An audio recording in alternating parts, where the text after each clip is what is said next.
Peoples war గ్రూప్ను బీహార్లో MCC అని ఒకటి ఉండేది. అవును సార్. అంత మావోయిస్ట్ కమ్యూనిటీ సెంటర్, ఈ రెండు కలిసిపోయినాయి. అవును. కలిసి అప్పటి నుంచి పీపుల్స్ వార్ అని పెట్టడం మొదలెట్టారు. సో వీళ్ళు ఈ మిలిటరైజేషన్ వల్ల జనం బాహుళ్యానికి జనం మధ్యలో లేకుండా కొంచెం ఐసోలేట్ అయిపోయారు. బికాజ్ వాళ్ళు తిరగడం కూడా రెస్ట్రిక్షన్ వస్తాయి వెపన్స్తో. అలాంటప్పుడు జనం కూడా వాళ్ళు విలేజ్ రాగానే భయంతో ఏం చేస్తారో, సడన్గా ఎవరో తలుపు వీళ్ళు కొడతారు ఒకడిని అర్ధరాత్రి, వాడిని అలా అడవిలో తీసుకెళ్ళిపోతారు. ఎందుకు ఏమిటి చెప్పరు. అక్కడ తుపాకులు పేలిన శబ్దం వస్తుంది. ఈ విలేజ్లో అందరూ గోల పెట్టి అక్కడికి వెళ్తే ఆ శవం ఉంటుంది అక్కడ. సో ఇలాగ భయభ్రాంతులు చేసేసి మీరు కొంతమంది మంచి వాళ్ళని కూడా హింస పెట్టి, కరీంనగర్లో మీకు తెలుసు అప్పుడు ఎంత మంచి ఎమ్మెల్యే అండి ఆయన, మన శ్రీపాదరావు గారు అండి. శ్రీపాదరావు గారు, పురుషోత్తమరావు, అంత ముందర ఇంకా వెంకట్రావు, హుజరాబాద్ ఎమ్మెల్యే, గ్రీన్ ఇది వేసుకుంటాడు. అంటే వాళ్ళకి రైతు మూమెంట్ ఒకటి ఉండేది వాళ్ళకి. అవునండి. హుజూరాబాద్ ఎమ్మెల్యే కొంచెం పెద్ద అయినా చాలా నిష్ఠ నియమంతో ఉంటాడు ఆయన. అంటే చాలా వెంకటరావు అనుకుంటున్నాను ఆయన, తెలుగుదేశం కూడా గెలిచాడు ఆయన. అలాంటి వాడిని చంపేశారండి. ఏమి కారణం లేదు పాపం. Such a popular man. నువ్వు భయభ్రాంతులు చేస్తున్నావు తప్ప జనం నీతో తిరగడం లేదు.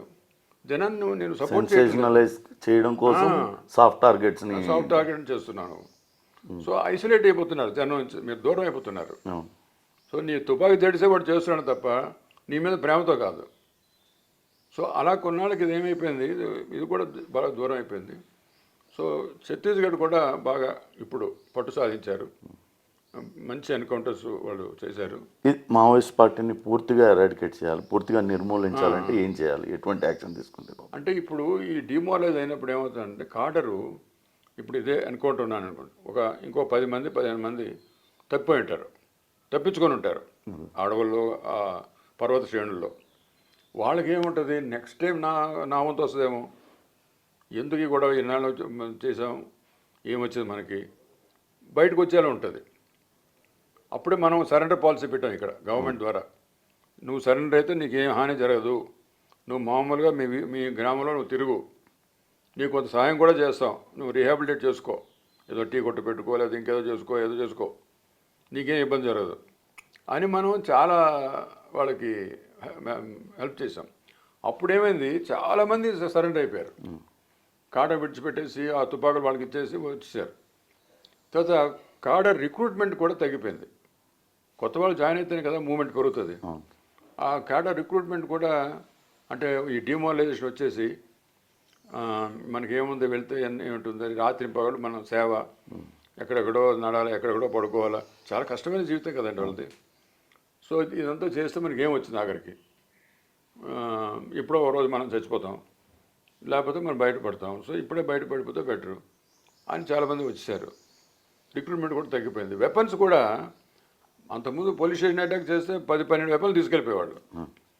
ఈ ఎన్కౌంటర్స్లో వెపన్స్ అన్నీ మళ్ళీ మా వెపన్స్ మా పాత అన్నీ దొరికాయి ఎక్కువ. అది కాకుండా వాళ్ళు ఎక్కడెక్కడో సోర్సెస్ నుంచి తెస్తుంటారు కదా, ఆ వెపన్స్ అన్నీ దొరికాయి. సో మనిషిని రీప్లేస్ చేయలేడు ఆయన, వెపన్ని కూడా రీప్లేస్ చేయలేడు, అంత ఈజీగా చేయలేడు. ఎంతో ఎఫర్ట్ చేస్తారనుకోండి ఆయన. సో దానివల్ల మనం చూడండి, ఇప్పుడు తెలంగాణ ఇప్పుడు గత 20 years నుంచి చాలా పీస్ఫుల్గా ఉంది. ఈ ఎన్కౌంటర్స్ లేవు, ఏమీ లేవు. గవర్నమెంట్ మంచి ప్రోగ్రామ్స్ పెట్టుకున్నారు, అంటే డెవలప్మెంట్కి చాలా ప్రాధాన్యత ఇస్తున్నారు. ప్రతి విషయంలో కూడా కామన్ మ్యాన్కి ఏదో లాభం జరిగినట్టు చేస్తున్నారు. మరి ఇలాంటి వాతావరణంలో, ఇలాంటి పొలిటికల్ సినారియోలో నువ్వేం చేస్తావు, నీతో జనం ఉండాలా, నువ్వు ఇప్పటివరకు ఏం చేసావు, నువ్వు సాధించావు అనే ప్రశ్న వస్తుంది కదండి, కామన్ మ్యాన్ అడుగుతాడు కదా. దానికి వెళ్తే జవాబు లేదు. అది వచ్చి కూడా మీరు ఉమ్మడి ఆంధ్రప్రదేశ్ డీజీపీగా ఆంధ్ర రాష్ట్రంలో మావోయిస్ట్ ఉద్యమం చాలా పతాక స్థాయిలో ఉన్నప్పుడు పనిచేశారు. అవునండి. చాలామందిని అరెస్ట్ చేశారు, చాలామంది లొంగిపోయారు. ఇప్పుడు మీకు గణపతి కానీ నంబాల కేశవరావు వీళ్ళు తారసపడలేదా? ఇప్పుడు వాళ్ళ అరెస్ట్ వరకు అటువంటిది ఏమైనా ఉంది? వీళ్ళకి జరగలేదు. మా ఎన్కౌంటర్ ఇక్కడ రాలేదు, ఇన్ఫర్మేషన్ కూడా లేదు.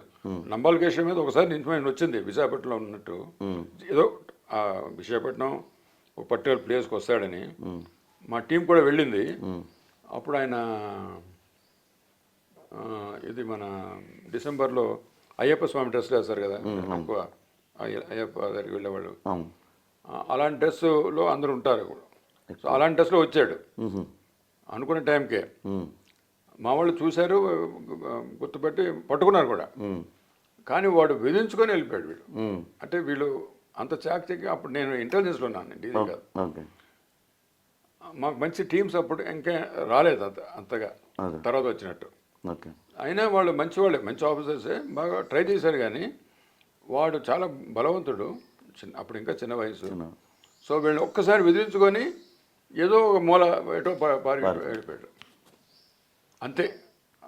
ఇంకా మళ్ళా ఆయన మా ఎక్కడ తారసపడలేదు.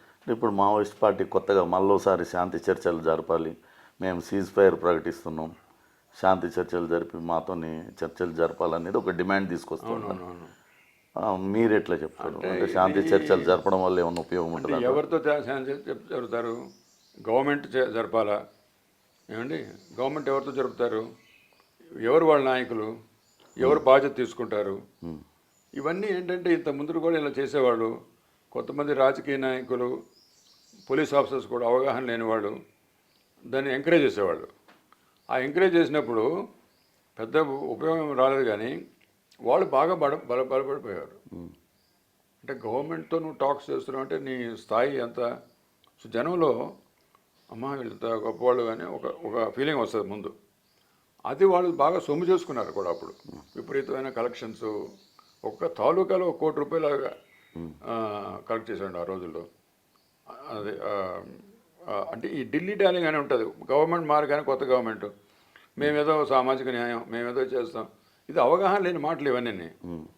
సామాన్యం మేము చేస్తున్నారు, ప్రతి గవర్నమెంట్ చేస్తున్నారు. ఇప్పుడు ఇందిరాగాంధీ టైం నుంచి ఇప్పుడు అన్నీ జరుగుతున్నాయి, అలాగే జరుగుతున్నాయి. ఇవి అవగాహన లేని మాటలు మాట్లాడడంతో ప్రజలకి సందిగ్ధం వస్తుంది, ఫోర్సెస్ కూడా సందిగ్ధం వస్తుంది.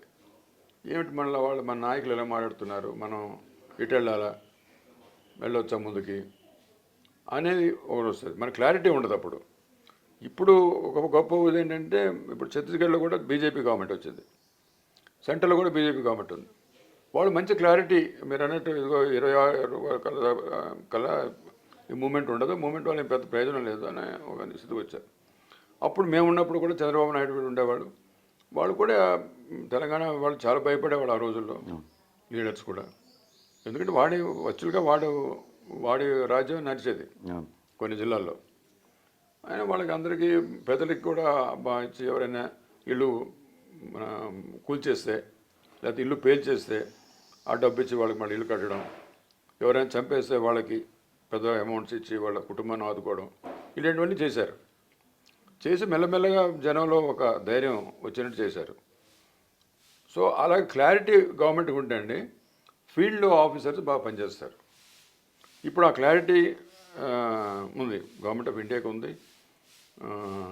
మరి ఛత్తీస్గఢ్ గవర్నమెంట్ కూడా అదే. బికాస్ అంటే ఈ టాప్ లీడర్స్ అందరినీ చంపేయడం వల్ల, టాప్ లీడర్స్ అందరినీ ఎన్కౌంటర్లో తీసేయడం, అందరంటే ఇన్ ద సెన్స్ ఇట్లాంటి టాప్ క్యాడర్ని చంపేయడంతో మావోయిస్ట్ మూవ్మెంట్ ఆగిపోతుందనే చాలా మట్టు దెబ్బతింటది.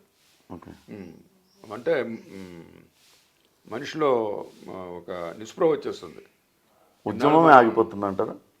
అంటే ఏదో ఒకటి అరా ఉండొచ్చు కానీ ఇక ఉద్యమ రూపంలో ఉండదు. ఎవడో ఒకడు వాడికి నమ్మకం, సొసైటీలో అనేక రకాలు ఉంటారు కదా, ఎవడో ఒకడు ఏదో ఒక స్టేట్మెంట్ ఇవ్వచ్చు, ఒక అండర్ గ్రౌండ్ అని అనవచ్చు. ఇప్పుడు ఎవడో ఒక స్టేట్మెంట్ ఇస్తుంటాడు, ఆంధ్ర సైడ్లో ఎక్కడో సమ్ నేమ్ ఇస్తుంటాడు, అలాగే తెలంగాణ కూడా ఎవడో ఒకటి ఇస్తుంటాడు అప్పుడప్పుడు. అంటే ఏవో రెమినెంట్స్ ఉంటాయి కానండి, ఈ మూమెంట్ ఉధృతం ఉండదు.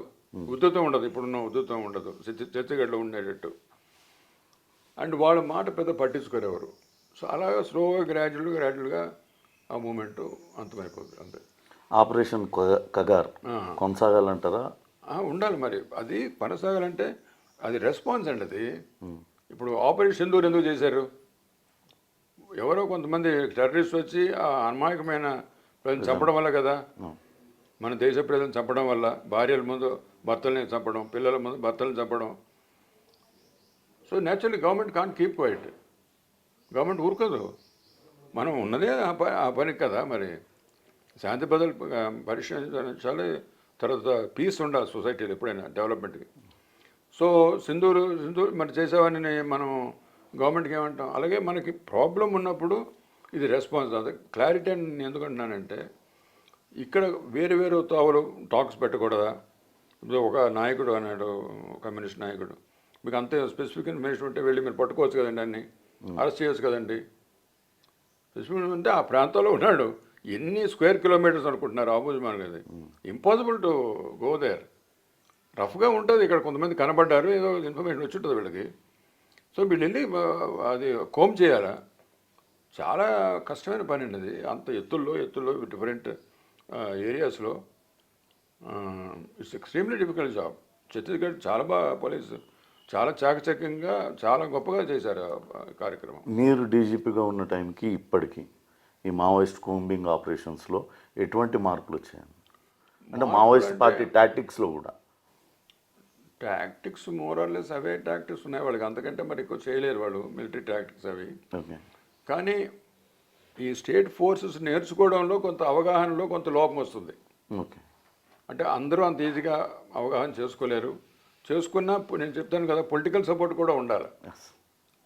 పొలిటికల్ సపోర్ట్ లేకపోతే పెద్దగా మనం చేయలేమండి.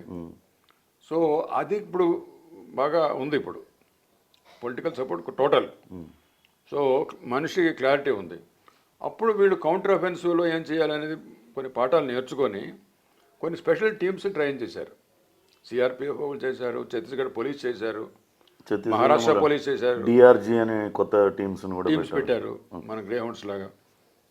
ఆ రోజుల్లో చాలామంది ఆఫీసర్స్ ఇక్కడికి వచ్చి మేము ట్రైనింగ్ ఇచ్చాం వాళ్ళకి. ఆ రోజుల్లో అప్పుడు అద్వానీ గారు హోమ్ మినిస్టర్ ఉండేవాడు.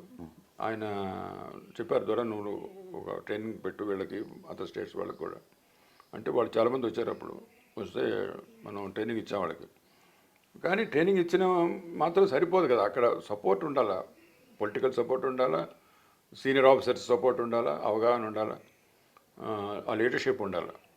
అది ఇప్పుడు గవర్నమెంట్ ఆఫ్ ఇండియా చాలా కొత్త నిశ్చయంతో ఉంది కనుక హోమ్ మినిస్టర్ కానీ పిఎం కూడా వెరీ క్లియర్, ఇలాంటి పోకడలు ఉండకూడదు, ఇలాంటివన్నీ తీస్తేనే మనకి అల్టిమేట్గా డెవలప్. మావోయిస్ట్ ముక్త్ భారత్ ఇప్పుడు అమిత్ షా గారు చెప్తున్న దాని ప్రకారం అది ఈ సంవత్సరం అంతానికల్లా నెక్స్ట్ ఇయర్ 2026 అన్నాడు ఆయన.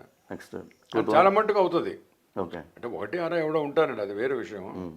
బట్ ఈ ఒత్తిడిలో ఎందుకంటే మరి ఇప్పుడు కొంచెం ఒరిస్సాలో కొంచెం అక్కడ కూడా తగ్గుమొహం పట్టింది, కానీ ఉంది కొంచెం ఏఓబీలో అట్లా ఉంది. అది కూడా కొంత పోతే ఇంకా మరి ఎక్కడ కూడా మూవ్మెంట్ లేదు. బీహార్, మధ్యప్రదేశ్లో అట్లా మొత్తం ఇప్పుడు జార్ఖండ్, ఛత్తీస్గఢ్కి పరిమితం అయిపోయిందా? అంతే. ఓకే. ఇప్పుడు 2 రాష్ట్రాల్లో మాత్రమే ప్రభావం ఉంది. అంతే.